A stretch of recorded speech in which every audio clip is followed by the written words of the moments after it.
You ready to go?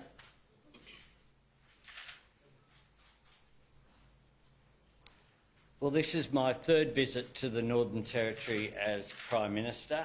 I intended to come to Alice Springs in December, but COVID got in the way of that appointment. But today we've had very successful meetings and engagement, firstly with the Central Australian Aboriginal Congress, where we talked to people including Donna and John, the MPY Women's Council.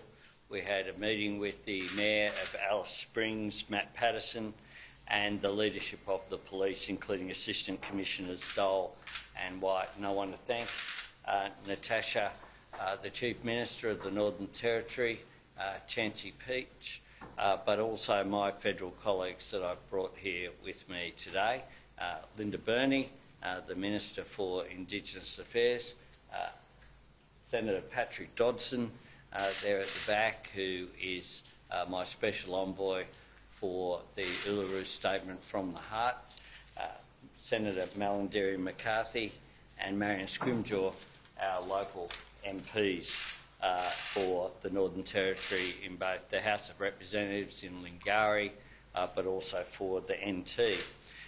Today we have some significant announcements to make, but also some foreshadowing of future activity to deal with the pressures which clearly have been felt here in Alice Springs.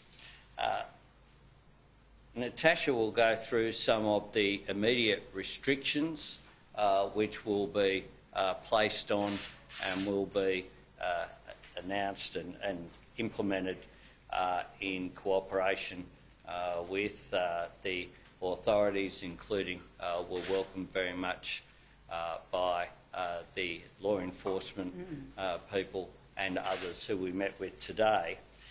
We also, though, want to make sure that we have cooperation across the levels of government to deliver better outcomes.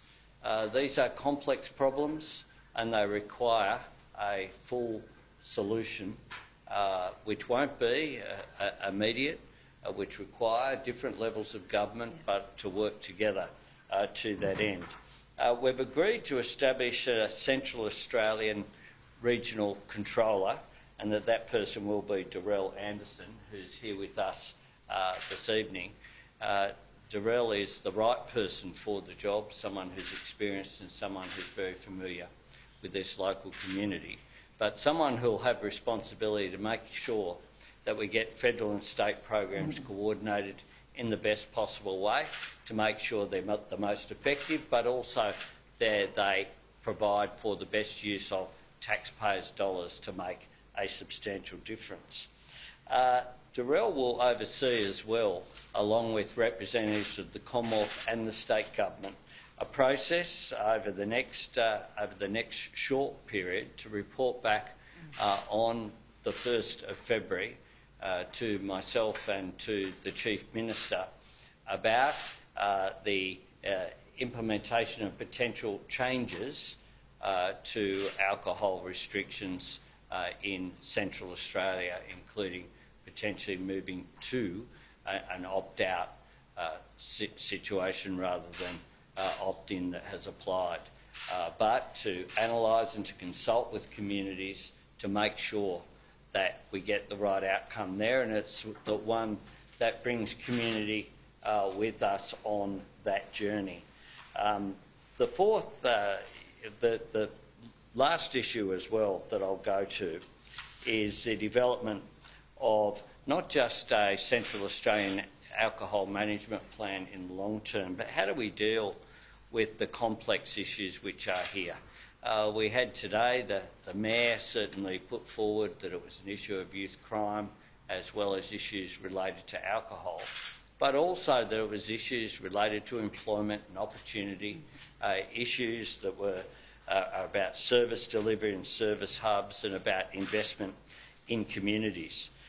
We have today, I can confirm, that we will be extending the safety and community services funding that we provide for Central Australian organisations beyond June 2023.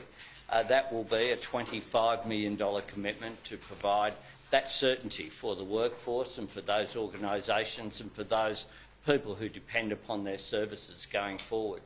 The former government left a whole lot of zombie saves in the budget. There are a whole lot of programs that just end at the end of this financial year. The truth is that those organisations need to have that continued funding, and we'll provide it for them, as well as for Tungunjir Women's Council an additional $2 million. We have $14.2 million available for high visibility police operations, including security in public places as well. $2 million for CCTV safety lighting to make sure that the public spaces and those areas of street lighting can make a difference. $5.6 million is available for emergency accommodation as well.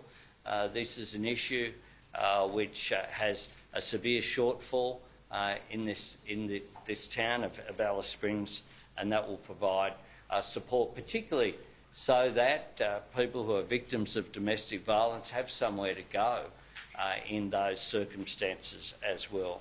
This comes on top of the $19 million we'll provide for additional health funding in Central Australia, and the $100 million program that we have for Indigenous housing.